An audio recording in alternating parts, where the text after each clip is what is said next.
Everyone, मैं doctor Harish Kumar Singh, assistant professor history RSDPG college Pokhraya. आज इग्नू के रीजनल सेंटर लखनऊ में स्वयं प्रभा चैनल के आप लोगों के साथ, सभी छात्र छात्राओं के साथ आधुनिक भारत 1707 से लेकर के 1950 के बीच की सामाजिक, आर्थिक और राजनीतिक स्थितियों पर व्याख्यान देने वाला। जो मेरा पहला यूनिट है, सबसे महत्वपूर्ण है, वो है कि 18वीं सदी का भारत कैसा था। यही से मैं शुरुआत करता हूँ। तो हम देखते हैं कि 18वीं शताब्दी का जो भारत है उसमें बहुत ही जो महत्वपूर्ण परिवर्तन हुए हैं, उसमें 3 बड़े अहम हैं। पहला, मुगल साम्राज्य का पतन। दूसरा, अगर हम देखते हैं तो नवीन राज्यों का उदय होता है। और तीसरा अगर देखें तो ब्रिटिश शक्ति की स्थापना। जैसा कि हम सभी जानते हैं, आप लोग पहले भी पढ़े होंगे, पहले व्याख्यान में पढ़े होंगे कि 1707 तक जाते जाते 1707 एक टर्निंग पॉइंट है, क्योंकि इस बीच में जो है 1707 में औरंगजेब की मृत्यु हो गई। औरंगजेब की मृत्यु के बाद से ही जो महान मुगल शासकों की श्रृंखला थी, मजबूती थी, केंद्रीय शासन प्रणाली थी, उसमें बिखराव शुरू होता है। 1707 के बाद से हम देखते हैं कि औरंगजेब के बाद बहादुर शाह आते हैं 1707 से 12 के बीच में, जहांगीर शाह आते हैं, फर्रुखशियर आते हैं, मोहम्मद शाह आते हैं, अहमद शाह आते हैं, आलमगीर द्वितीय आते हैं, शाह आलम, अकबर द्वितीय और बहादुर शाह द्वितीय, जिसको जफर भी कहते हैं, वो 1837 से लेकर के और 58 तक वो दिल्ली का बादशाह रहता है, लेकिन निर्वासित कर दिया जाता है और 62 में वो जाकर के रंगून में उसका निधन होता है। तो यहाँ पर सबसे महत्वपूर्ण है कि आखिर वो प्रमुख कारण कौन से थे जिनकी वजह से मुगल साम्राज्य का पतन हुआ। पूर्व व्याख्यान में आपने देखा होगा कि बाबर ने मुगल साम्राज्य की स्थापना 1526 में की थी और 26 से लेकर 30 तक वो खानवा, चंदेरी, घाघरा और इन युद्धों में जो है मुगल साम्राज्य को स्थापित करता है। फिर हुमायूं आता है और 30 से लेकर के और 38-39 तक, जिसमें वो चौसा और कन्नौज का युद्ध लड़ता है। कुछ समय के लिए 15 वर्षों के लिए उसको निर्वासित होना पड़ता है, क्योंकि बीच में से सासुरी आ जाता है। लेकिन जब अकबर दोबारा आता है, पानीपत का जो द्वितीय युद्ध होता है 56 में, तो फिर अकबर 1556 से लेकर के 1605 तक मुगल साम्राज्य की जड़ों को बहुत गहरे रूप कर देता है और लगभग 50 वर्षों तक वो शासन करता है। तो प्रशासनिक संरचना भी देखा जाए, तो मनसबदारी देखा जाए, तो वित्तीय व्यवस्था देखा जाए, तो उसमें वो मुगल साम्राज्य को पूरी तरह से रीइस्टैब्लिश किया। अकबर के बाद जहांगीर आते हैं। जहांगीर के शासनकाल में नूरजहां का नाम आता है। जहांगीर के बाद शाहजहां आता है। लेकिन शाहजहां के अंतिम समय पर मुगल दरबार में, मुगल साम्राज्य में एक बड़ी विचित्र स्थिति आती है। उत्तराधिकार का युद्ध होता है और उसके 4 पुत्रों के बीच में, सामूगढ़, धर्मम, देवराई के युद्ध में औरंगजेब अपने 3 अन्य भाइयों की हत्या कर देता है, दारा शिकोह की हत्या कर देता है और वो अपने पिता को बंदी बना करके 1658 में जो है गद्दी पर बैठ जाता है। पिता 6 साल तक मतलब वो कैद रहते हैं औरंगजेब में, लेकिन मृत्यु के बाद औरंगजेब का दोबारा राज्याभिषेक होता है। फिर पता चलता है कि औरंगजेब का 1658 से लेकर के 1707 का जो शासनकाल है, वो वास्तव में अकबर ने जो कुछ भी किया धरा था उसको उलट देता है।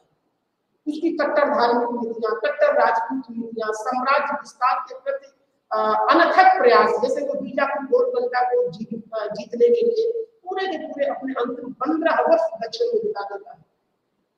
और वो मुगल साम्राज्य उसकी इन नीतियों की वजह से कमजोर होता है। मुगल साम्राज्य के कमजोर होने के बाद, मुगल शासन के कमजोर होने के बाद हम देखते हैं कि जो उत्तरवर्ती मुगल शासक बहादुर शाह फर्स्ट की बात करते हैं। बहादुर शाह फर्स्ट अंतिम अच्छा शासक था। वो कोशिश करता है कि चलो हम मराठों से मित्रता करते हैं, हम सिखों से मित्रता करते हैं। तो मराठों से मित्रता के क्रम में वो जो है, जो शाहू कैद में थे उनको छोड़ देता है और उसके पीछे वो शायद इसकी मंशा रही हो कि शाहू जब मराठा जाएगा तो वहां पर गृह युद्ध होगा, इससे हमारी मजबूती आएगी। सिखों के संदर्भ में वो गुरु गोविंद सिंह को कैद से छोड़ता है और अपने साथ ले जाता है, लेकिन नांदेड़ के पास गुरु गोविंद सिंह की हत्या होती है और फिर वहां से जो है बंदा बहादुर जाकर के सिख में लौहगढ़ को केंद्र बना करके एक नई राजधानी बनाते हैं। लेकिन कुल मिलाकर के बहादुर शाह बहुत मजबूत शासक नहीं साबित हुआ। उसके 1712 में निधन होते ही जहांदार शाह आ जाता है, जिसको लंपट कहा गया है। बहुत कम समय का है उसका, 1213 से 1712 से 13 के बीच में। इसके बाद फर्रुखसियर आता है। फर्रुखसियर जो है 1713 से करीब 19 तक शासन करता है और इसका शासन कई दृष्टियों से महत्वपूर्ण है, क्योंकि बाद के वर्षों पर इसकी तमाम गलत नीतियों का बड़ा व्यापक असर पड़ता है। पहला तो सिखों के साथ संदर्भ में, सिखों से इसका युद्ध होता है। बंदा बहादुर गढ़ के किले में वो कैद करता है और फांसी के फंदे पर लटका देता है, बहुत निर्मम हत्या करता है। उसी तरह से मुगल शासक फर्रुखसियर ने जो है अंग्रेजों को एक दस्तक दे दिया 1717 में। वो दस्तक बंगाल में करमुक्त व्यापार का था। अब वो करमुक्त व्यापार का ऐसा इंटरप्रिटेशन बाद के वर्षों में ईस्ट इंडिया कंपनी के नुमाइंदों ने किया कि वो बंगाल में फिर प्लासी और बक्सर उसी की वजह से होता है। फर्रुखसियर के सत्ता नसीबी के पीछे सैयद बंधुओं का एक बड़ा हाथ था, और लेकिन फर्रुखसियर ने जब सोचा कि इस जुए को मैं उतारूं तो सैयद बंधुओं ने फर्रुखसियर का गला घोट दिया और मोहम्मद रफी कराज और दौला को बैठाता है बहुत कम समय के लिए। लेकिन फिर मोहम्मद शाह आते हैं 1719 के आसपास, 48 तक। मोहम्मद शाह का भी शासनकाल कई मामलों में बड़ा अहम है। पहले तो इसको रंगीला कहते हैं, शासन प्रशासन का गुण इसमें भी नहीं था। इसके समय पर जो महान केंद्रीकृत मुगल साम्राज्य था उसमें बिखराव शुरू होता है और अवध, निजाम, बंगाल, सिख, मराठे एक स्वतंत्र राज्य का एक बड़ा सपना सजने लगते हैं इसके शासनकाल में। रही सही कसर नादिर शाह के आक्रमण में जो है पूरा कर दिया, और मोहम्मद शाह रंगीला जो है इस तरह से उसका। उसके बाद अहमद शाह आता है। अहमद शाह के बाद आलमगीर द्वितीय आता है। ध्यान दीजिएगा कि औरंगजेब का भी नाम आलमगीर था और बाद के शासकों ने भी आलमगीर की उपाधि लेना शुरू किया। आलमगीर द्वितीय के बाद शाह आलम द्वितीय आता है 1769 से 1806 के बीच। शाह आलम द्वितीय का जो शासनकाल है वो कमजोर शासन साबित हुआ, क्योंकि इसके समय पर आते हुए 1764 में अंग्रेजों ने बक्सर के युद्ध में बंगाल बिहार उड़ीसा के साथ साथ अवध और मुगल बादशाह की सम्मिलित शक्ति को पराजित कर देना वो कमजोर होता था। अकबर द्वितीय का शासनकाल आता है 1837 के बीच में, और बहादुर शाह द्वितीय आता है 1837 से 58 के बीच में। 1757 का जो विद्रोह होता है वहां पर जाकर के मुगल साम्राज्य जो एक तरह से सांकेतिक रूप से भी दिल्ली की गद्दी पर विराजमान था उसको समाप्त कर दिया जाता है और मुगल बादशाह को कहा जाता है भाई आप जो है रंगून जाओ, उसको निर्वासित कर। तो हम देखते हैं कि 18वीं शताब्दी का जो मूल परिवर्तन था, 3 महत्वपूर्ण परिवर्तन थे। पहला था मुगल साम्राज्य का पतन। यहाँ जाहिर तौर पर ये बड़ा महत्वपूर्ण है कि वास्तव में मुगल साम्राज्य के पतन के जो मूल कारण है वो क्या हो सकते हैं। तो जैसे हमने अभी चर्चा करा कि औरंगजेब की जो कट्टर धार्मिक नीतियां थी, कट्टर राजपूत नीतियां थी, साम्राज्य विस्तार के पीछे जो उसकी जिद थी, खास करके बीजापुर और गोलकुंडा को अपने में शामिल करने के लिए उसने पूरा दिल्ली को दौड़ में लगा दिया। अपने अंतिम 15 वर्षों तक उसने गोलकुंडा और बीजापुर के लिए वही दक्षिण में बिताया। इससे जो है केंद्रीय शासन प्रणाली टूट गई। कमजोर उत्तराधिकारी सबसे अहम है। जब तक औरंगजेब जैसा एक ताकतवर सैनिक के रूप में एक शासक रहा, मुगलों में कोई बिखराव नहीं हुआ, क्षेत्रीय शक्तियों ने यदा कदा कभी स्वतंत्र होने का विचार करने आया तो उसको दबा दिया। लेकिन कमजोर उत्तराधिकारियों के बीच में जहांगीर, फर्रुखसियर, मोहम्मद शाह, अहमद शाह, इनके बीच में स्वतंत्र शक्तियों की मनोकांक्षाएं जागृत हुई और उनका उदय हुआ। आर्थिक दुर्बलता, सैन्य दुर्बलता सबसे अहम था। वही बाबर ने जो प्रयोग किया था, खास करके यहाँ आकर के दिल्ली सल्तनत के इब्राहिम लोदी को जो पराजित किया था, वही ट्रेडिशनल सैन्य प्रथा अभी तक चली आ रही है। अब उनका जो है जो मुकाबला होने वाला था मुगलों का, एक महान शक्ति से होने वाला था।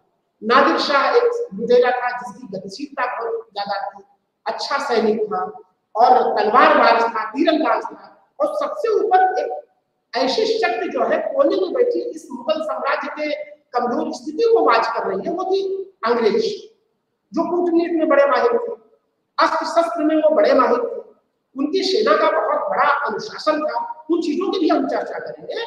इनकी वजह से मुगल साम्राज्य तरह से कमजोर हो। दूसरी चीज, कुछ विद्वान इतिहासकारों ने खास करके मनसबदारी और उससे जो उत्पन्न हुई जागीरदारी व्यवस्था थी उसको भी मुगल साम्राज्य के पतन का कारण माना। औरंगजेब के समय पर तो ऐसा स्थिति आ गई कि मनसबदारों की संख्या आम पेपर ज्यादा हो गई, उनको देने के लिए जागीरें नहीं बची। आपने देखा होगा कि अकबर ने जब मनसबदारी व्यवस्था की शुरुआत की थी तो 500 के ऊपर के मनसब जो होते थे उनको नगर भीतर के जागीरें दी जाती थी, और औरंगजेब ने जब मराठों को शामिल किया इस मनसबदारी व्यवस्था में तो जागीरें छोटी हुई। तो कहीं ना कहीं ये जो व्यवस्था थी वो दुर्बल होती चली गई, और जो रही सही कसर थी उसको नादिर शाह और अहमद शाह अब्दाली का जो अफगान आक्रमण था उसने ध्वस्त कर दिया। 1739 में नादिर शाह का जो है दिल्ली पर आक्रमण होता है, मोहम्मद साहब आ जाता है, वो दिल्ली को लूटता है। शाहजहां का वो महान सिंहासन जिसको तख्ते ताउस कहते हैं, जिसमें कोहिनूर हीरा लगा था, उसको वो नादिर शाह उठा के ले जाता है। इसी तरह से अहमद शाह अब्दाली का आक्रमण होता है, वो भी दिल्ली को लूटता है। तो कुल मिलाकर के उत्तरवर्ती मुगल शासकों के बीच नेतृत्व का अभाव, अकुशल सैन्य रणनीति, सैन्य क्षमता का कमजोर होना और समय के हिसाब से उस सैन्य क्षमता को इम्प्रूव न करना, आर्थिक दिक्कतें, ये सब ऐसी चीजें थी जिनकी वजह से मुगल साम्राज्य का जो केंद्रीय ताना बाना था, केंद्रीय ढांचा था, वो बिखराव की ओर बढ़ने लगता है। और इस बिखराव के कारण आगे हम देखते हैं कि बिखराव में ही ऐसी स्थिति छिपी है जिससे नवीन और स्वायत्त राज्यों का उदय हुआ।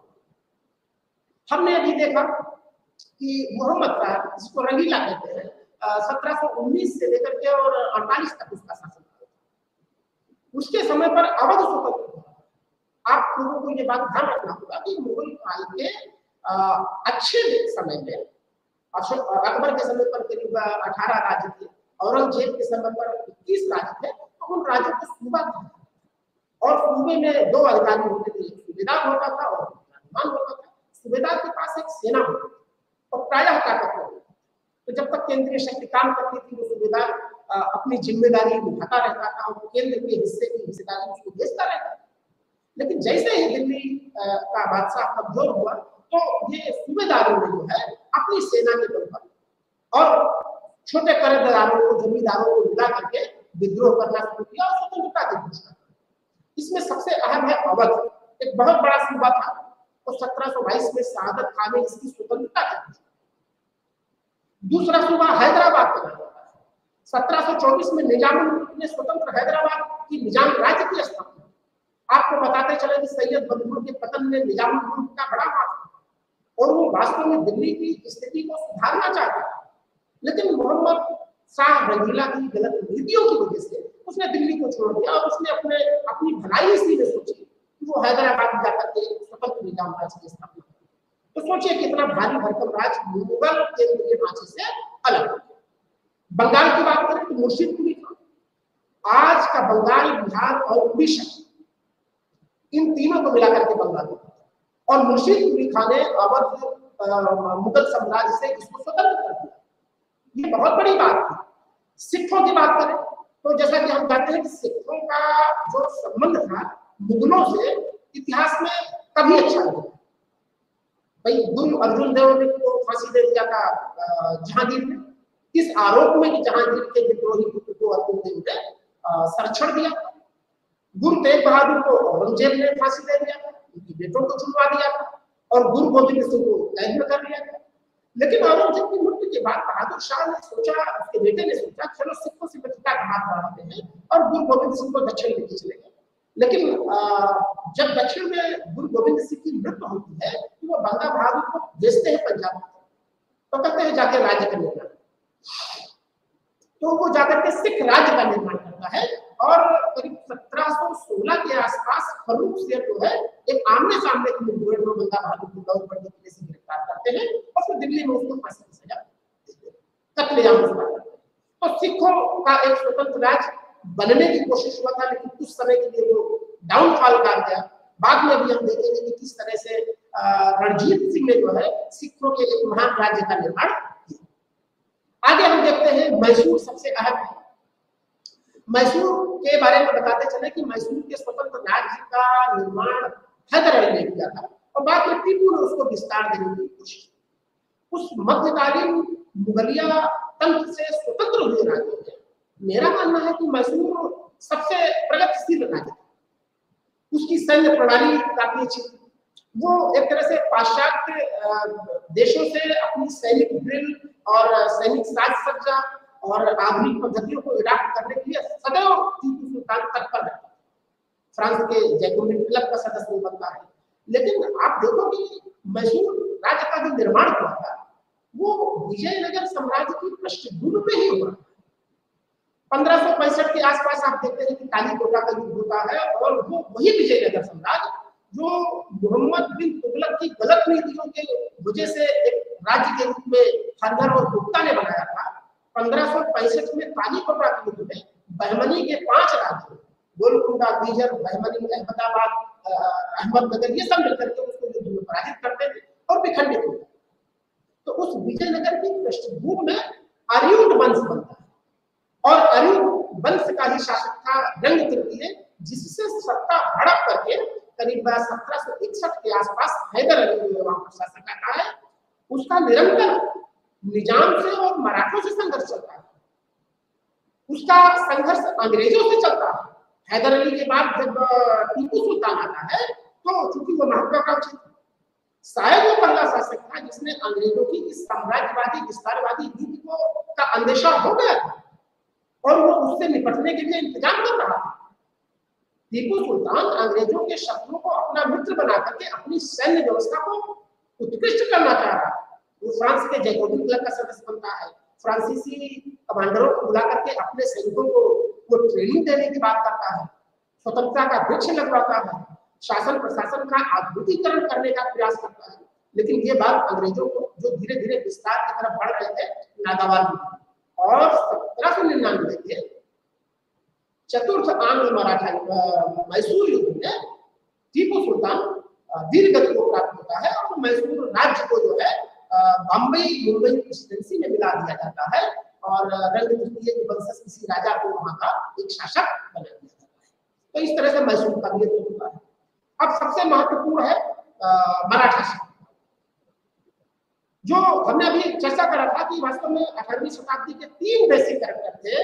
पहला क्या था? मुगल साम्राज्य का पतन, दूसरा नवीन और स्वायत्त राज्यों का उदय।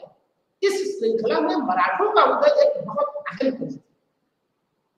आपको जानना होगा कि वास्तव में मराठा संतों ने एक मराठा मानस की भावना को जन्म दिया। एकनाथ, तुकाराम, रामदास ये ऐसे संत थे जिन्होंने मराठी अस्मिता को उभारा और बाद में शिवाजी, छत्रपति शिवाजी जिसको कहते हैं, वो करीब 1627 से लेकर के 1680 के बीच का समय था। उन्होंने उस मराठी अस्मिता को एक मूल और उनका शुरुआती संघर्ष जहां बीजापुर से था और जब बीजापुर को औरंगजेब ने अपने शासन में मिलाने की कोशिश करी तो औरंगजेब का सीधा संपर्क संघर्ष जो है शिवाजी का सीधा संघर्ष औरंगजेब से हो गया। अब होता क्या है कि शिवाजी ने एक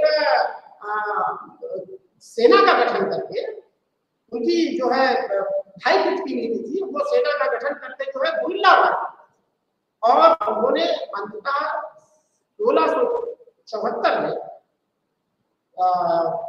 रायगढ़ के किले में अपना हिंदवी स्वराज की स्थापना करते हैं, छत्रपति शिवाजी की उपाधि लेते हैं और वो एक तरह से मराठा स्वराज्य का निर्माण किया। शिवाजी की मृत्यु के बाद संभाजी आते हैं, लेकिन संभाजी बहुत समय तक शासन नहीं कर पाते हैं और औरंगजेब छल की नीतियों में आ जाते हैं। औरंगजेब उनको बंद कर देता है। 1618 में संभाजी के बाद उनके पुत्र साहू जी और उनकी मां दशुबाई को औरंगजेब अपने कैद में कर लेता है और फिर ताराबाई राजा राम गद्दी पर बैठते हैं। राजा राम को भी 1700 में मराठों को अपदस्थ कर लेते हैं। राजा राम के बाद ताराबाई गद्दी में आते हैं, शिवाजी को बैठा करते हैं और वो चलता रहता है। लेकिन जैसा मैंने चर्चा किया कि बहादुर शाह द्वितीय ने जो है अपनी नीतियों में उदारता बरतते हुए जब साहू को छोड़ा और साहू जी पुनः महाराष्ट्र की ओर गए तो पालखेड़ का युद्ध होता है जिसमें बालाजी विश्वनाथ साहू का सपोर्ट करते हैं और ताराबाई को अपदस्थ करते फिर से जो है सतारा में जो है मुगल मराठे साम्राज्य की स्थापना। और शाहू महाराज जो है 1713 से लेकर के लगभग 1750 तक मराठा छत्रपति के रूप में रहते हैं। लेकिन इसी बीच पेशवाओं का दौर शुरू होता है। बालाजी विश्वनाथ हो गए, बाजीराव हो गए, बाजीराव बालाजी हो गए। इन पेशवाओं के समय पर मराठा शक्ति का उत्थान होता है और एक स्वतंत्र राज्य का निर्माण होता है। एक समय तो ऐसा होता है कि फर्रुख सिंह को मजबूर होना पड़ता है दक्षिण के 6 सूबों की चौक और दोस्तों कर मराठों को देने के लिए। तो सोचिए आप कि उस वक्त तक मराठे कितने ताकतवर थे। तो कहने का मतलब कि मराठों का उदय एक अहम घटना थी 18वीं शताब्दी की, जिसके तहत मुगल साम्राज्य का केंद्रीय ताना बना टूट गया। इन मराठों का जो अंतिम शासक था बाजीराव द्वितीय का देते हैं, पेशवा जो था वो 1796 से 1818 तक का समय रहता। अभी मैं चर्चा करूंगा कि किस तरह से इस पेशवाई को समाप्त करते और पुणे से पेशवा को बेदखल करते हैं और बिठूर में जाते हैं। तीसरी जो बेसिक कैरेक्टर है इस खास करके 18वीं शताब्दी का, वो है ब्रिटिश शक्ति का। ये भारत के इतिहास में के लिए बहुत ही अहम है। जैसा कि हम जानते हैं कि भारत में मतलब 1498 से वास्को डी गामा के आने से लेकर पुर्तगाली आते हैं, डच आते हैं, ब्रिटिश आते हैं, फ्रेंच आते हैं, ये व्यापार करने के लिए आते हैं। और व्यापार के बहाने धीरे धीरे जहां पर सत्ता में काबिज होने का प्रयास करते हैं, इन चारों कंपनियों में आपस में ही संघर्ष होता है। लेकिन अंत में 1600 में स्थापित ब्रिटिश ईस्ट इंडिया कंपनी इस आपसी संघर्ष में विजयी, और वो एक तरह से भारतीय राज्यों के बराबरी पर आने का प्रयास करती है। पहला प्रयास उसने कर्नाटक में किया, लेकिन वो विफल रही। और दूसरा प्रयास जब उसने बंगाल में किया, तो बंगाल में वो सफल रहती है और ब्रिटिश शक्ति का उदय। सबसे महत्वपूर्ण है कि बंगाल में सत्ता स्थापना करने के लिए अंग्रेजों ने, ईस्ट इंडिया कंपनी ने 2 युद्ध लड़े। पहला तो प्लासी का था 1757 का, जो सिराजुद्दौला से लड़ता है, और दूसरा था 1764 का बक्सर। प्लासी के युद्ध को लॉर्ड क्लाइव ने छल, दंभ और रणनीति से जीता। मालेसन लिखता है, इसके परिणामों की ओर हमारा ध्यान आकर्षित करते हुए इतिहासकार मालेसन लिखता है कि प्लासी के युद्ध के परिणाम इतने महत्वपूर्ण है जो तात्कालिक और दूरगामी दोनों दृष्टियों से, जैसा इतिहास में कभी दिखता नहीं। होता क्या है कि सिराजुद्दौला जो बंगाल का नवाब था, वो अपनी स्थिति को संभालने का प्रयास करता है। सिराजुद्दौला अली वर्दी खान का दोहित्र पुत्र। अली वर्दी खान ने इन अंग्रेजों के बारे में, ब्रिटिशर्स के बारे में कहा था कि ये शहद के छत्ते के समान है, अगर इनको टच नहीं करोगे तो ये शहद देगी, और टच करोगे तो ये मधुमक्खी के तरह से काट करके इंसान को मार देगी। लेकिन अली वर्दी खान की जो मृत्यु होती है 56 में, तो उसके बाद जब सिराजुद्दौला आता है तो एक तरह से दरबारी गुटबंदी, जगत सेठों का विरोध, मीर जाफर का क्लाइव से मिल जाना, सिराजुद्दौला की कुछ मामलों में गलत रणनीति की वजह से ये प्लासी का युद्ध। इसके पहले 56 में ही एक काल कोठरी घटना होती है। इस पूरे प्लासी के युद्ध के परिणाम मतलब कारणों के पीछे वो दस्तक काम कर रहा था, जिसकी चर्चा मैंने भी करा था कि किस तरह से 1717 में फर्रुख सिंह ने एक तरह से एक फरमान अंग्रेजों को दिया था कि भाई बंगाल में आप बिना कर चुकाए आप व्यापार कर सकते हो।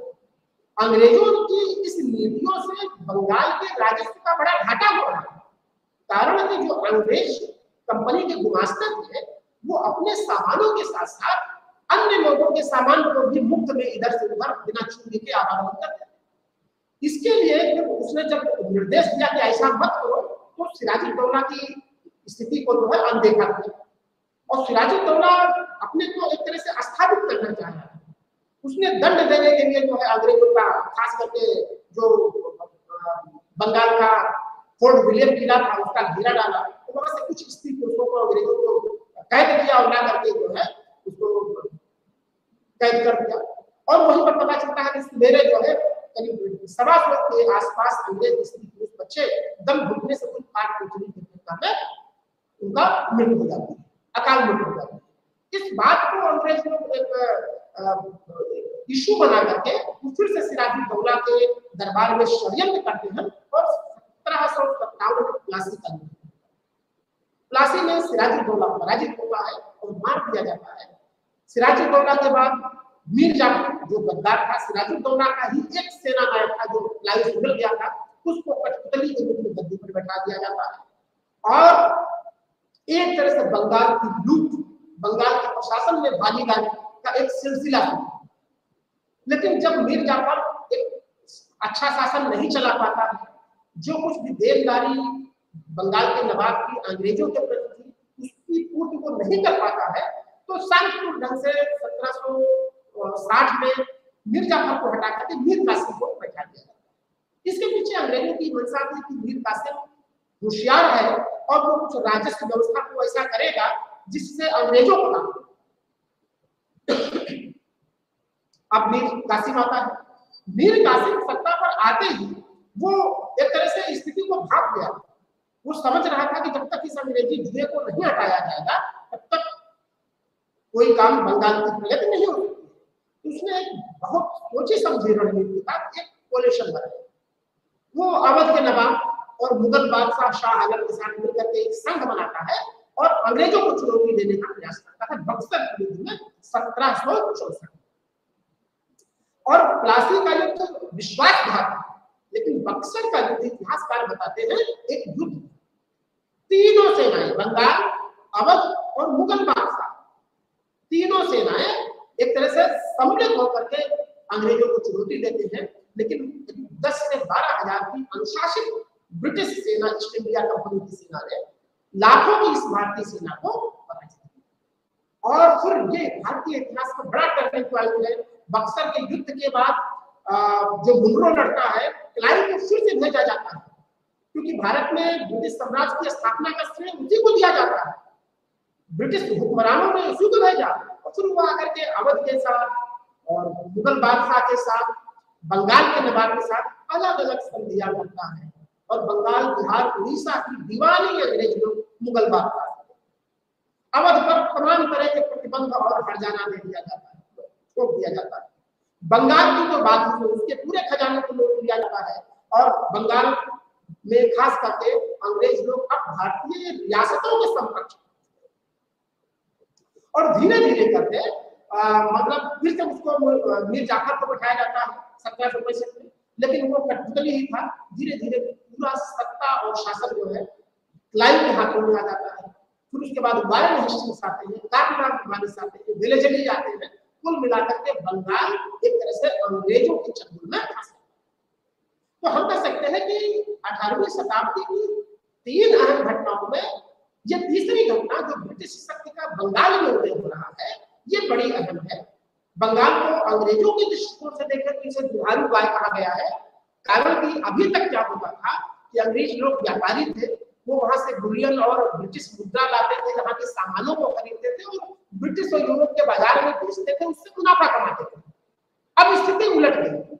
अब यहाँ पर वो प्रशासन में आ गए, यहाँ पर वो कर कलेक्शन कर रहे हैं, उनकी आमदनी का स्रोत यहाँ के भूराजस्व से आ रहा है, तो वहां से उनको मुद्रा लाने की जरूरत नहीं है, बल्कि यहाँ से अधिकाधिक मात्रा में उन्होंने धन कमाया और इस धन से उन्होंने सेना गठित की और फिर उस सेना से अपनी साम्राज्यवादी मंसूबे को पूरे भारत में फैलाने के प्रयास। तो ये बहुत अहम पड़ा। अब जरा हम आगे बढ़ते हैं। वास्तव में 18वीं शताब्दी का ये जो 3 ट्रेंड हमें दिख रहा है, एक तो केंद्रीय तानाबाना जो मुगलों का था वो कमजोर हो गए।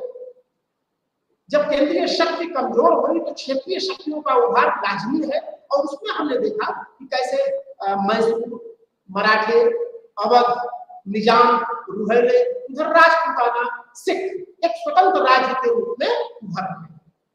और जब ये उभार आता है तो फिर आगे हम देखते हैं कि दरअसल 1857 तक ब्रिटिश शक्ति का विस्तार कैसे। बंगाल में ब्रिटिश शक्ति की स्थापना के बाद अंग्रेजों ने 1857 तक अपनी इस नीति को पूरे भारत में विस्तृत करने का प्रयास किया। हमने चर्चा करा था, एक शासक आता है वेलेस्ली, कार्नवालिस के बाद एक महत्वपूर्ण शासक था जिसकी सब्सिडरी है सहायक संधि, और मेरे ख्याल से 1799 से 1805 के दरमियान बेलजली शासक होता है और उसको इस नीति का भान था कि किसी भी तरह से भारतीय रजवाड़ों को, राजाओं को तंग करना है और कंपनी के नियंत्रण को बढ़ाना है। तो वो एक सहायक संघ का प्रपत्र तैयार करता है और भारतीय राजाओं के पास भेजता है। उनसे वो कहता है भाई आप हमारी आधुनिकता को स्वीकार करें, बदले में हम आपको पूर्ण सुरक्षा की गारंटी देंगे। जो बड़े राज्य हैं उनको एक ऐसा मतलब एरिया देना होगा जहां पर हमारी सेना रहेगी। जो छोटे राज्य हैं उनको राष्ट्र देनी पड़ेगी। जब दो राज्य आपस में युद्ध होंगे या कोई गड़बड़ होगी तो उसकी मध्यस्थता अंग्रेज करेंगे। संधि करने वाला कोई भी राज्य ब्रिटेन के अलावा अन्य किसी यूरोपीय शक्ति से कोई मित्रता नहीं करेगा। देखिए यहाँ पर यह सबसे महत्वपूर्ण है क्योंकि उस समय यूरोप में भी बड़ी हलचल थी। नेपोलियन बोनापार्ट का उदय हो रहा था। आप याद करिए कि करीब 1704-5 तक नेपोलियन एक ताकतवर सेनानायक रूप में फ्रांस से उभरता है, वो कॉन्टिनेंटल सिस्टम बनाता है और पूरी महाद्वीपीय व्यवस्था के तहत ब्रिटिश को कम करना चाहता है और फ्रांस का विस्तार करना चाहता है। तो अंग्रेजों को यहाँ पर यह डर था कि कहीं नेपोलियन मध्य एशिया के रास्ते भारतीय हमारे अच्छे खासे प्रोडक्टिव राज्य पर हमला न कर दे या उसको डिस्टर्ब न कर दे। तो उसने यहाँ सोचा कि एक सहायक संघ राज्यों के साथ कर लिया जाए। दूसरे भारत के अंदर भी कुछ ऐसे तत्व थे जो फ्रांसीसियों की मदद से अंग्रेजों के मंसूबे को पलीता लगाना चाहते थे। उसमें मैसूर का टीपू सुल्तान अहम था जिसकी चर्चा मैंने करी। तो बेलजली की सहायक संघ ने सब्सिडरी अलायंस के तहत देशी राज्यों के साथ एक ऐसा जाल बुना जिसके दुष्चक्र में ये देशी राज्य जो फंस गए फिर वो उस जुए से कभी उबर नहीं सके। सुरक्षा की पूर्ण गारंटी उनको दे दी। बड़े राज्यों को अपने यहाँ एक मतलब ब्रिटिश प्रतिनिधि रखना पड़ता था और वो प्रतिनिधि उस राज दरबार के तमाम कामकाज और उसकी दिनचर्या को शासन तक भेजता था। आप देखोगे कि बाद में अवध का विलय आउटकम की रिपोर्ट के आधार पर होना है, तो जिसको रेजिडेंस बोलते हैं। तो मैसूर एक तरह से राज्य के रूप में उभरा, लेकिन अंग्रेजों ने हैदर अली से युद्ध किया और टीपू सुल्तान से युद्ध किया और चतुर्थ आंग्ल मैसूर युद्ध में बेलजली ने टीपू को पराजित करके मैसूर राज्य का विलय कर दिया मुंबई की स्पेन से। और छोटे से स्थान पर मैसूर के जो चिकमंगलूर वंश का रंगद्वितीय का राजा था उसको सत्ता दी गई। तो मैसूर की पराजय के बाद सोचिए कि लॉर्ड वेलेस्ली कहता है कि पूरब का साम्राज्य मेरे पैरों तले है। इस भाव को आप समझिए। उसको लगता है कि वास्तव में एक यही भारतीय राज्यों में अकेला शासक था जिसकी प्रगतिशील योजना थी, प्रगतिशील कार्य योजना थी, जो अंग्रेजों को उसी की बिसात पर टक्कर देना चाहता, लेकिन मैंने उसको दिया। तो मैसूर को 1799 में पूरी तरह से समाप्त। अब दूसरा राज था मराठा। अभी मैंने देखा था कि मराठों का विस्तार कैसे पेशवाओं के समय पर हुआ, कैसे जो है पेशवा लोग जो है उत्तर से दक्षिण तक मराठा की जिंदगी बसती थी। लेकिन 1761 का जो पानीपत का तृतीय युद्ध है वो मराठों के लिए बहुत ही भयंकर साबित हुआ। उसमें पराजित होने के बाद मराठा शक्ति कमजोर होती है, लेकिन फिर से वो उभार करने के प्रयास करते हैं। 1818 तक आते आते द्वितीय आंग्ल मराठा युद्ध में जब हार्डिंग जो है मराठों को पराजित कर देता है तो पेशवा बाजीराव द्वितीय को ये कहता है कि भाई आप पुणे को छोड़िए, क्योंकि पुणे में रहते हैं तो आपके पास जनता की निष्ठा रहती है और आप जाइए बिठूर। तो आप सोचो कि 1818 की जून संधि के अनुसार आंग्ल मराठा संधि के अनुसार मराठों को पुणे से जो उनका निवास था बेदखल होना पड़ता है और पूरी की पूरी 34 लाख रुपए वार्षिक का राजस्व त्यागना पड़ता है। बदले में उनको 8 लाख की वार्षिक पेंशन देकर के बिठूर में स्थान दिया जाता है। ब्रह्मवर्त कहते थे इसको, कानपुर में गंगा नदी के किनारे है, आज भी वहां पर स्मारक बने हैं। तो नाना बाजीराव द्वितीय यहाँ पर आता है। अगर इन मराठों की बात को करूं तो मराठा साम्राज्य 1818 पूरी तरह से ध्वस्त हो जाता है। और आप ये नाना साहब आते हैं यहाँ पर, वो बाजीराव द्वितीय आते हैं। बाजीराव द्वितीय की कोई पुत्र नहीं था तो वो नाना साहब को दत्तक पुत्र ले लेते हैं और बाद में जब बाजीराव द्वितीय की मृत्यु होती है तो नाना साहब को बाजीराव वाली जो 8 लाख रुपए की वार्षिक पेंशन थी उसको देने से वो डलहौजी मना कर देता है। तो आप देखोगे कि 1857 के युद्ध में, वार में, स्वतंत्रता संग्राम में नाना साहब एक कानपुर का रिप्रेजेंटेशन करते हैं। वो दिल्ली के घोषणा पत्र में भी उनका अहम रोल था, जिसकी चर्चा में भी अलग से करूंगा। आगे देखें तो नेपाल के साथ भी अपने संबंधों को नियमित करते हैं। नेपाली एरिया एक तरह से हिमालय की श्रृंखला में स्थित पहाड़ी एरिया है और 1816 में एक जो संगोली की संधि होती है नेपाली शाह के साथ, उसमें जो है अंग्रेज लोग एक ढेर सारा क्षेत्र नेपालियों से लेकर के उनके साथ एक मैत्री संधि कर लेते हैं। बाद के वर्षों में इस मैत्री संधि का बड़ा अहम रोल। अब आते हैं सिख। 1857 के पहले सिखों का भी जो है राज्य निर्माण का जो सपना था वो रणजीत सिंह के समय पर वो पूरा होता है। जैसा कि हम जानते हैं कि सिख परंपरा में गुरु गोविंद सिंह के बाद जब बंदा बहादुर आते हैं और नौगढ़ को केंद्र बना करके सिख राज्य का निर्माण करते हैं, लेकिन उनको फांसी की सजा दी जाती है और उनकी मृत्यु के बाद सिख जो है समाज बिखर जाता है और 12 मिसलें वहां, मिसल एक छोटे छोटे समूह थे, उसी में से एक सुकर चाकिया मिसल थी जिसके महासुर थे और उन्हीं के बेटे थे रणजीत सिंह, जिन्होंने लाहौर और अमृतसर के आसपास एक केंद्र बना करके सिख राज्य का एक मजबूती प्रदान की और 1839 तक उनका एक सिख राज्य बहुत ही महत्वपूर्ण रहता है। उनके रहते रहते अंग्रेज लोग सिखों को अपने में मिलाने की जरूरत नहीं, बल्कि रणजीत सिंह ने लाहौर को विजित किया और अफगान के शासकों को पराजित किया और उस कोहिनूर ही लोगों को पुनः वापस लाते हैं। जो नादिर शाह 1739 में मोहम्मद शाह के दिल्ली पर आक्रमण करके तख्त का उसको उठा ले जाता है, उसको वो पुनः उस मान सम्मान को लेके आते। तो रणजीत सिंह एक प्रगतिशील सैनिक थे, अच्छे कमांडर थे, महान योद्धा थे और उन्होंने एक महान सिख राज्य का निर्माण किया। लेकिन रणजीत सिंह की मृत्यु के बाद सिख राज्य में एक आंतरिक कलह होती है। दूसरे जो है उनकी जो खास करके डलहौजी की जो विस्तारवादी नीति, उस विस्तारवादी नीति के मंसूबे के चक्कर में ये सिख राज दिया जाता है और आर्मी सिख युद्ध होता है, सेकंड आर्मी सिख।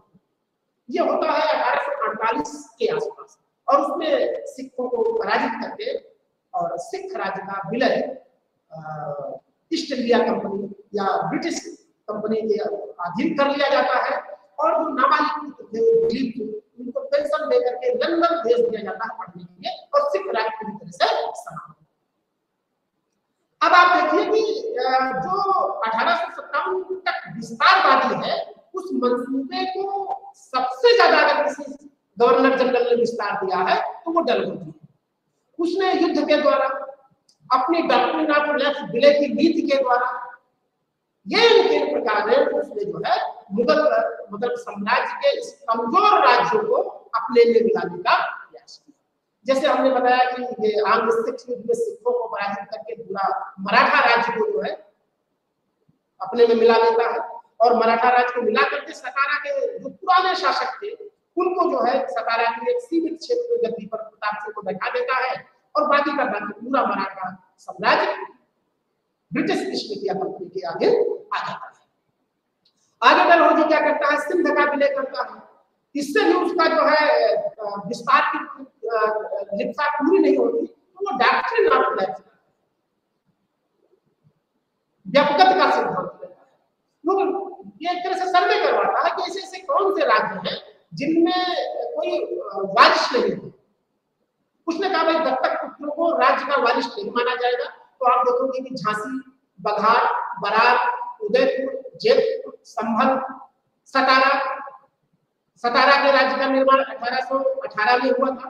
वही बाजीराव को पराजित करने के बाद राजा को जीवित कर दिया गया था। इन सारे जिनको नाम दिया, इन सारे राज्यों को हड़प नीति के तहत कोई पुत्र न होने की वजह से उसने मुगल ब्रिटिश साम्राज्य में मिला लिया डलहौजी। और आप देखोगे कि 1857 में जो विद्रोह हो रहा है उसके पीछे भी एक अहम कारण है। अब सबसे अहम और उपजाऊ क्षेत्र था अवध। यहाँ पर डलहौजी की समझ में नहीं आ रहा था कि भाई इसका विलय कैसे, तो वहां पर आउटकम बैठा था जो उसका रेजिडेंट था, और वो रिपोर्ट दर रिपोर्ट भेजता था कि भाई बादशाह को दिन भर में शतरंज खेलता है, मुर्गी लड़ाता है, राजकाज में जो है वो ध्यान ही नहीं देता है। तो कुप्रशासन के आरोप में 1856 में डलहौजी ने अवध को विलय कर दिया। तो आप देखते हो कि 1857 तक ब्रिटिश जो ईस्ट इंडिया कंपनी थी उसने बंगाल से शुरू करके लगभग पूरे भारत में अपने आधिपत्य को कायम कर लिया। तो इस 100 वर्षों के दौरान 1757 से लेकर के और 1857 के इन 100 वर्षों के दौरान इस ब्रिटिश आधिपत्य का भारत की सामाजिक व्यवस्था पर, भारत की राजनीतिक व्यवस्था पर, भारत की आर्थिक व्यवस्था पर, भारत की सांस्कृतिक व्यवस्था पर एक प्रभाव पड़ता है, और वो प्रभाव दुष्प्रभाव के रूप में ज्यादा दिखता है। आप देखोगे कि इन दुष्प्रभावों की वजह से एक रोष उत्पन्न होता है और बाद में फिर विरोध होता है। अभी हम इस दूसरे यूनिट में यह देखने की कोशिश करेंगे कि वास्तव में ब्रिटिश शासन का भारतीय व्यवस्था पर क्या प्रभाव पड़ता है। अगर अर्थव्यवस्था को देखा जाए तो सबसे पहले कृषि ले लेते, हमने चर्चा करी थी कि बंगाल में आने के बाद ही कर्नवालिस में परमानेंट सेटलमेंट है, अस्थायी बंदोबस्त, जमींदारों के साथ संबंध मतलब एक बंदोबस्त करते हैं और वो जमींदारों को पूरी छूट देते हैं किसानों के साथ नेगोशिएशन करने का, उनसे वसूलने का, बल्कि एक मुफ्त निश्चित धनराशि 9/8/9 भाग केंद्र के खजाने में मिलता है। इस बंदोबस्त में भूमि का स्वामित्व जमींदारों को माना गया और किसानों को जमींदारों को रहमो करम पर छोड़ दिया गया। अंग्रेजों को, ईस्ट इंडिया कंपनी को बस अपनी आय से मतलब थी, ये बंगाल में किया गया। ये व्यवस्था अच्छी नहीं चली तो बाद में रैयतवाड़ी व्यवस्था मुनरो करता है साउथ में, और 51% ब्रिटिश विभाग को इस दायरे में लाता है। इसमें रैयत यानी किसानों से संबंध किया गया और उनको जवाबदेह माना गया वसूली के लिए, भू राजस्व को जमा करने के लिए। महलवाड़ी व्यवस्था खास करके दक्षिण में भी और पंजाब के क्षेत्र में आने के बाद महलवाड़ी व्यवस्था आता है। तो अंग्रेजों ने भू राजस्व की पद्धतियां बदली, भूमि में उत्पादकता की चीजों को भी बदला। बड़े बड़े बागान लगाए, तंबाकू की बड़े बड़े बागान लगाए, अफीम की बड़े बड़े बागान लगाए, नील की बड़ी बड़ी खेती। तो जहां पर प्रोडक्शन होता था खाने पीने की चीजों का, उन जगहों पर जो है ये कमर्शियल एग्रीकल्चर को बढ़ावा दिया। तो उत्पादन की पद्धति बदल दिया, भू स्वामित्व की पद्धति को बदल दिया, भू राजस्व को लेने के लिए इन्होंने कभी ठेका दिया, तो कभी पंचवर्षीय व्यवस्था लागू किया, कभी अस्थायी बंदोबस्त, कभी रैयतवाड़ी, तो कभी महलवाड़ी। और इस सबके मूल में सिर्फ एक ही बात थी कि किस तरह से ईस्ट इंडिया कंपनी को ज्यादा से ज्यादा लाभ। नतीजा क्या था कि भारत की उत्पादकता घट गई और भारत जो आत्मनिर्भर था खान पान में, वहां पर लगभग बड़े भीषण अकाल होने लगे। लोग जब भूखों मरने लगे तो वो कमर्शियल एग्रीकल्चर चीजों को वो खा नहीं सकते थे, उनका वो निर्यात करते थे, अफीम यहाँ पैदा करते थे और चाइना के बाजारों में ले जाकर के बेचते थे, नील यहाँ पैदा करते थे और मैनचेस्टर के सूती मिलों को ले जाकर के उन्होंने वहां पर दिया और अपने वस्त्र व्यापार को चमकाते थे, और भारत को इससे कोई फायदा होता नहीं था। तो कृषि पर बड़ा दुष्प्रभाव पड़ा। अनौद्योगिकरण की बात करें तो वास्तव में भारत में अंग्रेजों के स्थापित होने के पहले भारत में कुटीर उद्योग स्वर्ण काल के रूप में राजाओं का आश्रय था। जुलाहे एक शानदार चीजें बनाते थे और लोकल चीजों को बनाते थे, लेकिन अंग्रेजों के आने के बाद उन्होंने यहाँ के आयात निर्यात के नियम को तय किया, निर्यात पर टैक्स लगा दिया, आयात को सस्ता कर दिया और उधर वहां पर रेगुलेशन हो रही थी। मैनचेस्टर में बनी हुई सूती वस्त्र जो है से भारतीय व्यापार और बाजार कट गया। जो सस्ते होते थे उनके टक्कर में कोई प्रोत्साहन भारतीय कुटीर उद्योगों को नहीं मिला। राजघराने पहले देते थे, लेकिन जब उनकी स्थिति बड़ी दयनीय हो गई तो कुटीर उद्योगों का, जुलाहों का, इन सबका बड़ा विनाश हुआ। नतीजा क्या हुआ कि बेरोजगारी, बेजागारी और हस्तशिल्प कला के क्षेत्र में जो भारत बहुत ही अच्छी स्थिति में था उसका पतन होता है। धन का बहिर्गमन एक अहम बात है। आप देखोगे कि जैसे जैसे अंग्रेज लोग यहाँ पर स्थापित हो जाते हैं, खास करके 1857 के रिवोल्ट के बाद भारी मात्रा में धन का बहिर्गमन होता है, जिस बात को इंगित किया है दादा भाई। Poverty and un-British rule of India को साफ साफ बताते हैं किस तरह से भारत सचिवालय में वेतन के बहाने और फिर इन्वेस्टमेंट करते हैं अंग्रेज लोग आकर के यहाँ पर रेलवे में, बंदरगाहों में। उस इन्वेस्टमेंट का सीधा पर्पस ब्रिटिश उद्योगों को बढ़ावा देना था, ब्रिटिश आर्थिक व्यवस्था को बढ़ावा देना था। भारत को उससे कुछ नहीं मिलना था। इससे भारत के तमाम धन का बहिर्गमन होता है। अगर धन के बहिर्गमन को हम एक लाइन में देखें तो एक ब्रिटिश शख्स है जॉन सुलेमन, वो साफ साफ कहता है कि हम अंग्रेज लोग इस एक स्पंज की तरह से जो भारत से यानी गंगा के तट से अच्छी वस्तु को सूखते हैं और टेम्स से किनारे जाकर के टेम्स ब्रिटेन की नदी है वहां निचोड़ देते हैं। तो कुल मिलाकर के भारत के तमाम अच्छे संसाधनों का, अच्छे रॉ मटेरियल्स का, यहाँ के चीजों को ले जाकर के वो लंदन को जो है आगे बढ़ा रहे हैं। भारत का इससे कोई लाभ होने वाला नहीं। तो इस 100 सालों की सामाजिक, आर्थिक और राजनीतिक परिवर्तनों की वजह से भारतीय जनमानस में एक तरह से रोष था। वो रोष इस कदर था कि जनता ये सोच रही थी कि मतलब राजा भी सोच रहे थे, जनता भी सोच रही थी, वो रजवाड़े भी सोच रहे थे, सैनिक भी सोच रहे थे। और 1857 का विद्रोह होता है। ये विद्रोह अपने आप में बहुत व्यापक था। इस विद्रोह के बारे में अलग अलग विचार दिया है। बीटी सावरकर ने इसे कहा है ये तो दीवार ऑफ फर्स्ट इंडियन इंडिपेंडेंस, ये भारत का प्रथम स्वतंत्रता संग्राम था। मजूमदार ने अपने शोध में ये साबित करने की कोशिश की ना तो ये प्रथम था, ना राष्ट्रीय था, ना स्वतंत्रता संग्राम। एसेंशियल इसको कहते हैं कि शुरुआत जैसे ही रही हो लेकिन ये स्वतंत्रता संग्राम डिस्रायली ब्रिटिश पार्लियामेंट में साफ साफ कहता है कि ये राष्ट्रीय विद्रोह। इसी तरह से जो ब्रिटिश साम्राज्यवादी लेखक है सीले वगैरह ये कहते हैं सभ्यता का बर्बरता के खिलाफ, बर्बरता के सभ्यता के खिलाफ गठजोड़, हिंदू मुस्लिम हम लोगों के खिलाफ गठजोड़ बना करके हमको भगाने का प्रयास है। इसको साधारण युद्ध भी कहा गया। लेकिन आप देखोगे कि अवध हो गया, कानपुर हो गया, झांसी हो गया, सतारा हो गया, बिहार हो गया, इलाहाबाद हो गया, फैजाबाद हो गया, इन एरियाज में व्यापक जन विद्रोह होता है। अवध में बेगम हजरत झंडा बुलंद करती है, तो कानपुर में नाना साहब जिसकी मैंने बात किया था कि वो बाजीराव द्वितीय के बाद वो फिर से मरने के बाद अपने को पेशवा घोषित करते हैं और डलहौजी उनकी पेंशन को नहीं मानता है, तो वो जो है अपने एक वकील को अजीमुल्लाह खान को लंदन तक भेजते हैं। लेकिन लंदन में विक्टोरिया से भी कोई आश्वासन नहीं मिलता है, तो वापस आते हैं और फिर नाना साहब जो है तमाम छावनियों की यात्रा करते हैं। वो बताते हैं कि मेरठ जाते हैं, अंबाला जाते हैं, लखनऊ में लॉरेंस से भी मिलते हैं, दिल्ली भी जाते हैं और एक कॉन्स्पिरेसी होती है भाई 31 मई को सब लोग मिल करके विद्रोह करेंगे, क्योंकि राजे रजवाड़ों के दिन को उन्होंने समाप्त कर दिया। लेकिन इस योजना पर काम होता कि मेरठ में 10 मई को विद्रोह होता है, 9 मई को और 10 मई को एक तरह से दिल्ली में व्यापक विद्रोह हो जाता है। दिल्ली का घोषणा पत्र बनता है, बहादुर शाह जफर को सारे लोग अपना नेता स्वीकार करते हैं। उसी घोषणा पत्र में कानपुर मंतव्य का नाम आता है। कानपुर मंतव्य का मतलब नाना साहब ने जो है इस घोषणा पत्र को तैयार करने में जो है एक अहम रोल रखा है।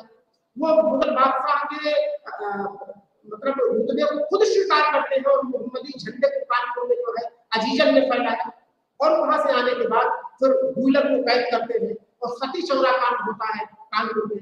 बीबी घर कांड में तमाम अंग्रेजों को कत्लेआम किया जाता है। लेकिन वक्त की बात है, ये 1857 के विद्रोह को अंग्रेज लोग दबा दिए। इलाहाबाद को कर्नल मून ने जो है दबा दिया, कामपगल ने कानपुर को दबा दिया, नाना साहब को बिठूर छोड़ना पड़ा और वो दर दर भटकते रहे। बिठूर को छोड़ने के बाद उनको अवध के नाम से बेगम से मिलते हैं, उसके बाद वो बरेली जाते हैं और बरेली के बाद जो है जंग बहादुर से मिलते हैं, नेपाल की तराई में चले जाते हैं और कहते हैं कि 1859 में गुमसुम तरीके से नाना साहब की मृत्यु हो जाती है और वो पेशवाई जो बालाजी कृष्णनाथ से शुरू होती है वो अंतिम रूप से नाना जी तक जाते जाते समाप्त हो जाती है। और अंग्रेज लोग पूरी तरह से कानपुर को, लखनऊ को और दिल्ली को इस विद्रोह को एक तरह से कंट्रोल कर लेते हैं और विद्रोह करने को कंट्रोल करने के बाद फिर उनका एक घोषणा पत्र आता है महारानी विक्टोरिया का और उसमें साफ साफ कहते हैं कि भाई आज से 1858 में कि कि अब ईस्ट इंडिया कंपनी के शासन को समाप्त किया जाता है। अब कंपनी का उद्देश्य भारत में विस्तारवादी नीति नहीं है। अब राज्यों का और राजाओं का विलय नहीं किया जाएगा, बल्कि उनको सम्मान दिया जाएगा और ईस्ट इंडिया कंपनी के शासन को समाप्त करके भारतीय प्रशासन को सीधे क्राउन के अधीन कर दिया जाएगा। और वहां पर एक भारत सचिव बनाया गया, भारत सचिवालय बनाया गया और यहाँ के शासक को वायसराय कहा गया। दोनों के कोलिशन से अब शासन चलना था। भारत सचिव पार्लियामेंट के तरफ जवाबदेह था, उसका ऑफिस वहां पर था और वो वायसराय को समय समय पर निर्देश देता था और भारत का प्रशासन अब क्राउन के सीधे आगे बढ़ जाता है। तो आप देखोगे कि 1757 से 1857 के विद्रोह के पीछे इसकी सामाजिक, आर्थिक और ये राजनीतिक नीति। इसी बीच हम देखते हैं कि जो 19वीं शताब्दी है उसमें तमाम तरह के सामाजिक धार्मिक सुधार आंदोलन शुरू होते हैं। वो इसी पृष्ठभूमि में होती है, ब्रिटिश विस्तार के पृष्ठभूमि में ही होते हैं। ब्रह्म समाज की स्थापना राजा राम मोहन करते हैं और खास करके सती प्रथा को समाप्त करने में इनका महान योगदान है। ये लोगों से तमाम जनमत करा करके कंप्लीट विलियम बेंटिंग को देते हैं और 1829 में सती प्रथा का अंत होता है। इनको भारतीय आधुनिक पुनर्जागरण का पिता कहा जाता है। प्रार्थना समाज एक बनाया, ये भी सामाजिक सुधार आंदोलन था, रनाडे और पांडव ने कराया। आर्य समाज दयानंद रिटर्न टू वेदास, हिंदू धर्म उद्धारक, गोरक्षक, इस तरह से दयानंद सरस्वती ने जो है प्रार्थना आर्य समाज के माध्यम से जो है भारतीय प्राचीन अस्मिता को फिर से पुनर्जीवित करने का प्रयास किया, वेदों को नियमित किया और उनको इस समाज को आईना दिखाने का प्रयास किया। रामकृष्ण आंदोलन विवेकानंद जी करते हैं। विवेकानंद जी तो वर्ल्ड पार्लियामेंट में भी जाते हैं और वो गीता की पुनर्व्याख्या करते हैं, प्रवृत्ति निवृत्ति का अद्भुत समन्वय करते हैं और रामकृष्ण मठ की स्थापना करके एक सन्यासी भारत को जो है जागरूक करने की दिशा में आगे बढ़ते हैं।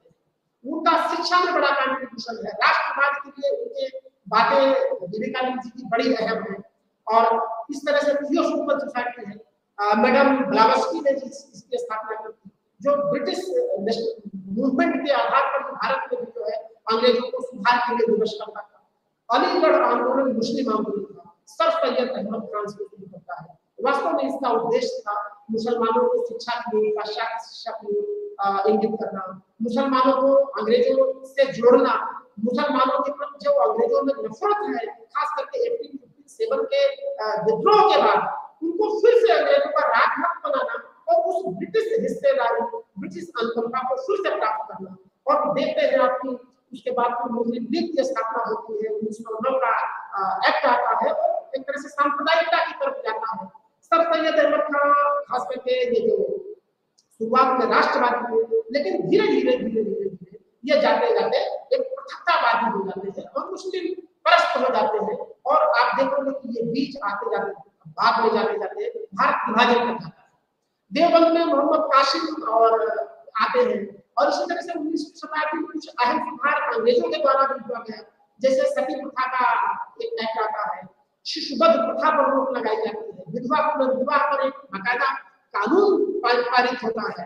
इसी तरह से हम देखते हैं कि अंग्रेजों ने अपने इस दरमियान भारत में जो भी मतलब पाश्चात्य शिक्षा को लेके आए या सामाजिक सांस्कृतिक सुधारों में उनका जो अन्य मनुष्य से काम किया गया, आर्थिक व्यवस्था में जो परिवर्तन आया, इसकी वजह से हम देखते हैं भारत में एक नेशनल मूवमेंट शुरू हुआ, राष्ट्रीय आंदोलन की शुरुआत हुआ और इसके पीछे वही सामाजिक सुधार आंदोलन थे, पाश्चात्य शिक्षा का प्रभाव था। जब हम देखते हैं कि हमने पाश्चात्य शिक्षा को पढ़ा, राजा राम इसके सेठ थे, पाश्चात्य और राज्य के दोनों देशों, हमने लाभ को पढ़ा, बेंथम को पढ़ा, मिल को पढ़ा, हमने रूसों को पढ़ा, उसके स्वतंत्रता सिद्धांत को पढ़ा, तो हमने देखा कि वास्तव में जो है ये विचार जो है अगर हम अपनाते हैं तो हम अंग्रेजों की बराबरी कर सकते हैं। तो पाश्चात्य शिक्षा के विचार ने एक पढ़े लिखे भारतीय तज्ञ को जन्म दिया और जो फिर बंगाल से और पूरे देश में उस नेशनल मूवमेंट की अगुवाई करने लगा और फिर अंग्रेजों की विभेदकारी नीतियों को बड़े करीब से समझने लगा। जब वो अंग्रेजों की इस विभेदकारी नीतियों को समझने लगा, अच्छा अंग्रेजों का यह बार बार कहना था कि हम दया युग से भारत आए हैं, आपको सभ्य बनाने के लिए आए हैं, हमारा राज्य करने का कोई यहाँ पर अधिकार मतलब मंशा नहीं है, हम तो आपको सुधारना चाहते हैं और हम सांस्कृतिक और सभ्यता में श्रेष्ठ हैं।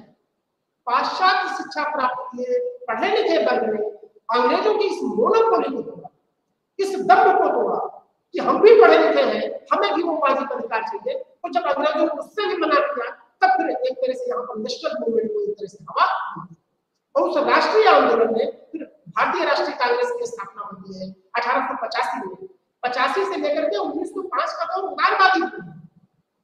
उदारवादी युग में जो है पहले शुरुआती वक्त में कुछ मेमोरेंडम दिया जाता था शासन में सुधार को लेकर के, समाज में सुधार को लेकर के, और ब्रिटिश प्रशासन में भारत की सहभागिता को लेकर के कुछ मेमोरेंडम दिया जाता था। लेकिन 1905 में बंगाल के विभाजन के बाद फिर स्थितियां बदल जाती हैं और फिर उग्रवादी दल जो होता है वो वहां से लेकर के गांधी जी के आने तक होता है और लाल लाल पाल इसके पूजा होते हैं।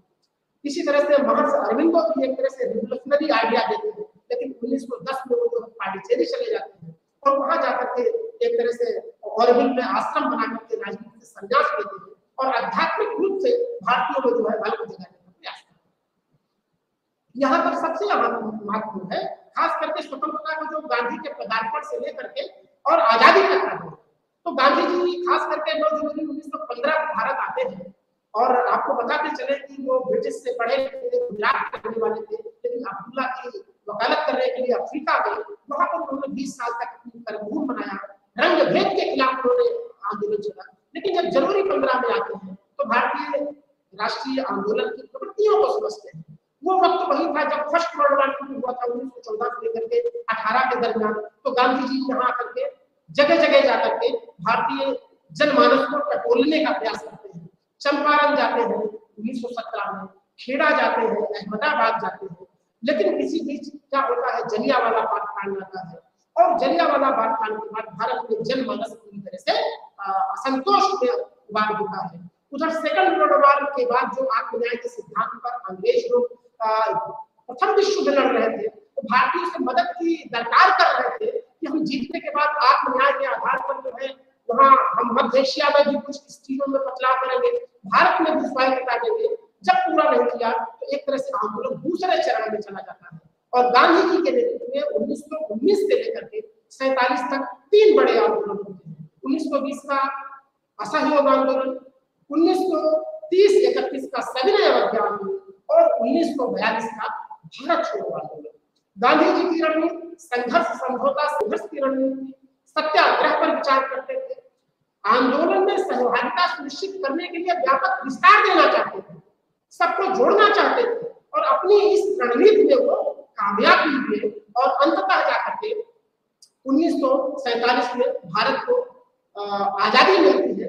उस आजादी के पीछे भारत के तमाम लोगों की जो मतलब सहभागिता थी वो दिखती है। उसमें क्रांतिकारी भी दिखते हैं, राष्ट्रवादी भी दिखते हैं, गांधीवादी भी दिखते हैं, मार्क्सवादी भी दिखते हैं और सबके सम्मिलित सहयोग से जब द्वितीय विश्व युद्ध का दौर रहता है 1939 से 1 सितंबर 1939 को सेकंड वर्ल्ड वॉर होता है और 45 को शुरू होता है हिरोशिमा और नागासाकी पर अमेरिकी बम ब्लास्ट होता है। इसका परिणाम यह रहा कि ब्रिटिश हुकूमत जिसका सूर्यास्त कभी होता नहीं था वो आर्थिक रूप से जर्जर हो गई और अब ये लगने लगा था कि अंग्रेजों को भारत से छोड़ना पड़ेगा, जाना पड़ेगा, क्योंकि यहाँ पर मूवमेंट लगातार चल रहा था। सुभाष चंद्र बोस जो है फॉरवर्ड ब्लॉक बना करके वो जर्मनी वाया सिंगापुर जाते हैं और आजाद हिंद फौज का गठन करते हैं और गांधी को राष्ट्र पिता संबोधित करते हैं और एक युद्ध से अंग्रेजों को यहाँ भगाने की बात करते हैं। यहाँ क्विक इंडिया मूवमेंट चलता है। दूसरी तरफ अंग्रेजों एक निगोशिएशन के लिए कृत्य मिशन भेजते हैं, कैबिनेट मिशन भेजते हैं और भारत में संविधान सभा का निर्माण होता है। बड़ा अहम है कि 1946 से टर्निंग पॉइंट है जहां पर एक संविधान सभा का निर्माण होता है और आइडिया ऑफ नेशन पर विचार होता है। भारत का भविष्य कैसा होगा, लेकिन भविष्य का भारत कैसा होगा, उसमें संविधान सभा के लोग एक संविधान का निर्माण करते हैं और उसमें जो है भारत का संविधान बनता है जिसमें फंडामेंटल राइट्स और तमाम ऐसे उपबंध डाले जाते हैं जो भारतीयों के समुचित विकास और लोकतंत्र की प्रतिबद्धता के प्रति जवाबदेह है। दूसरी तरफ आजादी मिलती है लेकिन खंडित पाकिस्तान बनता है 14 अगस्त 1945 को और भारत आजाद होता है 15 अगस्त 1947 को। आजादी के बाद फिर एक तरह से रियासतों का विभाग बनाया जाता है। पटेल के नेतृत्व में रियासतों का एकीकरण किया जाता है और लगभग 565 रियासतों को वल्लभ भाई पटेल एक सूत्र में बांधते हैं। कश्मीर, जूनागढ़ और हैदराबाद का मामला रहता है। 48 में हैदराबाद में ऑपरेशन पोलो के तहत अभियान करते हैं और हैदराबाद को शामिल करते हैं। जूनागढ़ शामिल करते हैं। कश्मीर के संदर्भ में संविधान में 370 का उद्भव 1949 में शामिल किया जाता है।